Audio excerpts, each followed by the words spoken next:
Hello, I'm Chris. In a previous video, we had a look at part of the driving test which was following directions from a sat-nav. But 1 in 5 driving tests doesn't include a sat-nav at all. Instead, you'll need to follow traffic signs for around 20 minutes. In this video, we'll have a look at what it's like to follow traffic signs on the test and give you some tips along the way to help you become a safer driver, which will also help you pass your driving test. Make yourself comfortable and let's get started. The examiner has asked me to pull up on the left in a safe place. The instructions then given for the independent driving will be something like this. Shortly, I'd like you to drive for some distance independently. I'd like you to follow the traffic signs for Addington, please. Continue to follow the signs until I tell you otherwise. Drive on when you're ready. I need to follow the signs for Addington.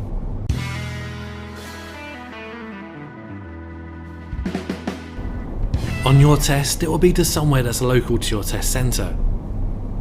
Following traffic signs may sound a little tricky, and that you'll need to know the local area like a taxi driver. But it's not the case. It's just a matter of looking out for signs. They should be easy to spot and read. But if the sign is covered by a tree or someone's pinched it, then the examiner will step in to help and direct you. This independent driving part of the test lasts about 20 minutes. I haven't seen any signs for Addington, so I'll just follow the road ahead. It's been red for a while and the other vehicles have stopped, so I'll prepare to go. The 2 lanes are going into one. Check my mirrors and a quick sideways glance for anyone overtaking at the last moment.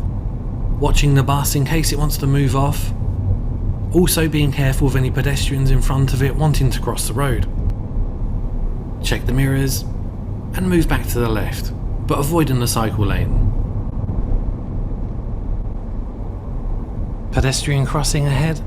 Someone's pressed a button. It could change. Keeping a safe distance from the vehicle in front is really important. If they were to slam on their brakes for whatever reason, then I've got plenty of time to react. There's no point getting close to them. Okay, the first sign. I'm following signs for Addington, so at the roundabout, I'm taking the first exit on the left. As well as a roundabout, I can also see a zebra crossing ahead. Check my mirrors, signal, no one at or on the crossing, keeping left. The bus is coming off, safe to go. Another zebra crossing, no one there. Back there on approach to that roundabout, it would have been easy for me to concentrate only on the roundabout as it was big and scary looking, and I might have had a bad experience with roundabouts before. But then, I might have missed any pedestrians crossing or wanting to cross at both of those zebra crossings. It's also easy to focus on just when to move onto the roundabout and totally miss the lane on the left that I had to keep in. Try not to stare at just one thing when driving, or you'll miss something else. Well, let's get back to the route. Up ahead, I can see the flashing amber beacons of another zebra crossing. Checking both sides, no one on it or wanting to cross.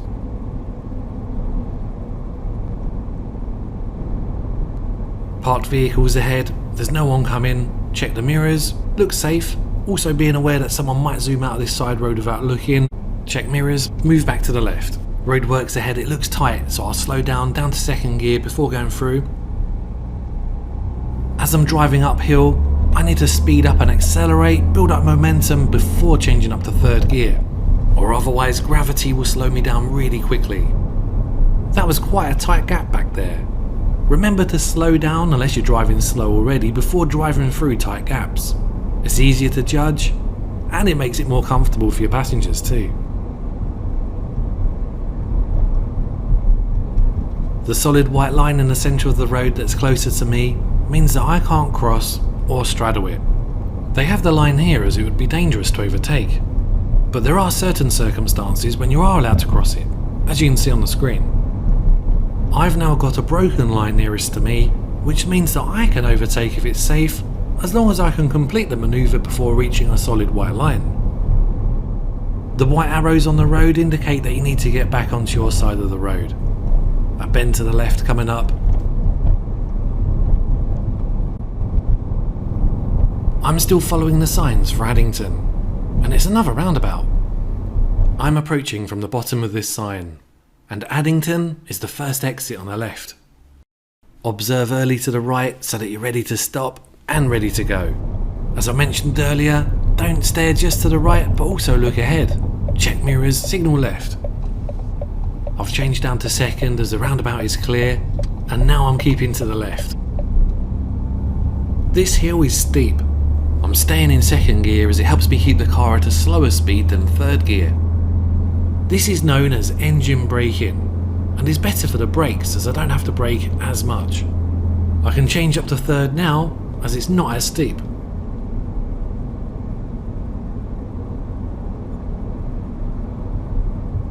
A dual carriageway ahead with a 40 mph speed limit. Some new drivers see the 40 mph speed limit sign and they start to accelerate towards it.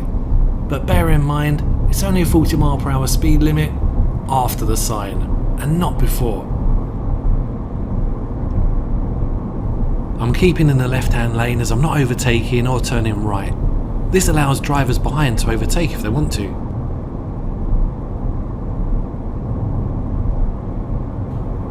I'm driving roughly at the speed limit as it's safe, in fourth gear. Sign warning me of a side road on the left. Traffic lights ahead, check mirrors, off the accelerator, anticipating the lights could change. Be ready for them to change, especially if you've seen that the traffic light has been green for a while.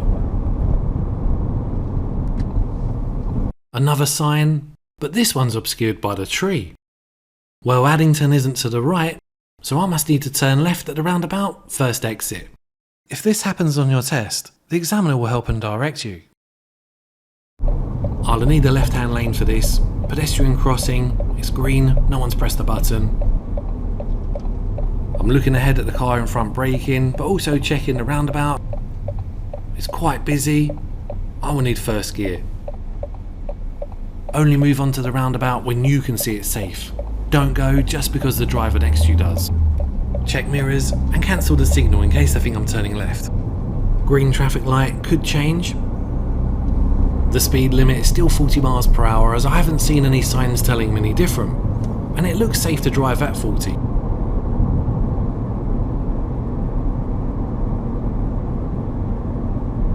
There's a pedestrian at the crossing. Check mirrors, ease off gas in case the lights change, but there was no way I could have stopped for the amber traffic light. This next roundabout doesn't have a sign, so the examiner has helped me out and told me to follow the road ahead, second exit. It looks clear. Now it's important to keep left in the outside lane as I've got someone next to me who's turning right. Check my mirrors, signal left to exit.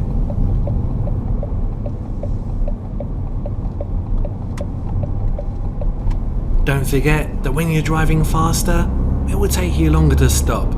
So make sure that you're planning ahead for what might or will happen next.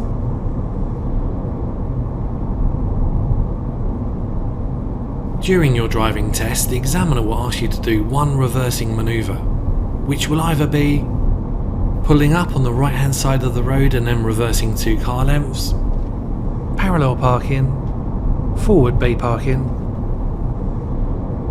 or reverse bay parking. Along with one of those manoeuvres, you might also have to carry out an emergency stop. The speed limit is still 40 miles per hour, but let's say if I was driving at 30 miles per hour on this road, in these conditions when it's this clear, then I would definitely fail my test, as I might be holding up traffic behind, and they're more likely to overtake me when it isn't safe.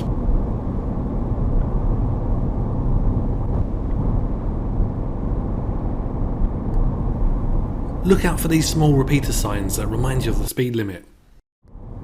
The examiner has now asked me to follow signs for Bromley. At the roundabout, follow the road ahead, second exit. I can see a sign warning me of a roundabout and a speed limit of 30 miles per hour. I need to be doing 30 or below before the sign. A sign warning me of traffic lights. The roundabout is clear, so I'm down to second, keeping in the left outside lane, check mirrors, signal left and exit. Check my mirrors, pedestrian crossing is green, no one's pressed the button. Ready for oncoming vehicles going around this bus, maybe any pedestrians near the back of the bus crossing the road. The examiner has now asked me to follow signs for Croydon.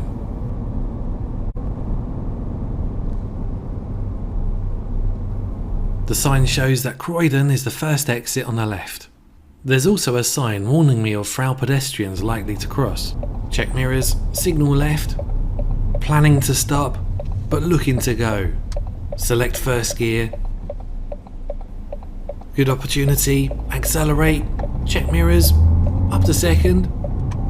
Cancel the signal if it hasn't already, and avoid the cycle lane. After you've been driving at a faster speed, 30 miles per hour might seem quite slow, especially if the road is wide and long like this one. It's very easy to drive over the speed limit, so be careful and just keep an eye on it. It's also easy to start speeding when you reach the top of the hill as the road flattens out and the car needs less power.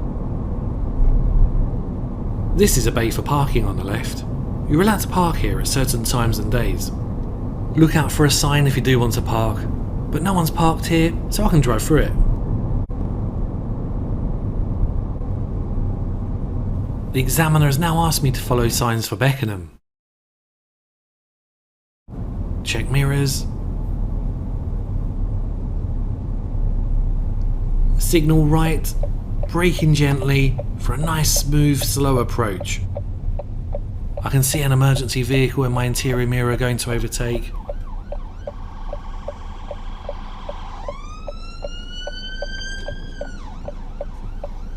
And that's why, even if you have a green traffic light, it doesn't mean it's safe to go.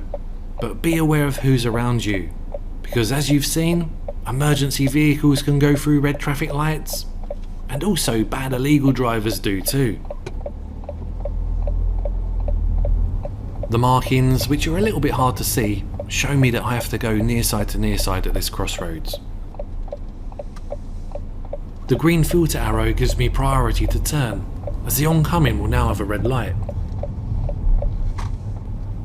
Always remember when doing the independent driving part of the test, whether you're following signs or the sat-nav, that if you miss a road and you're driving safely and legally, then you won't fail your test or get any faults. The examiner will just direct you back en route, so try not to panic.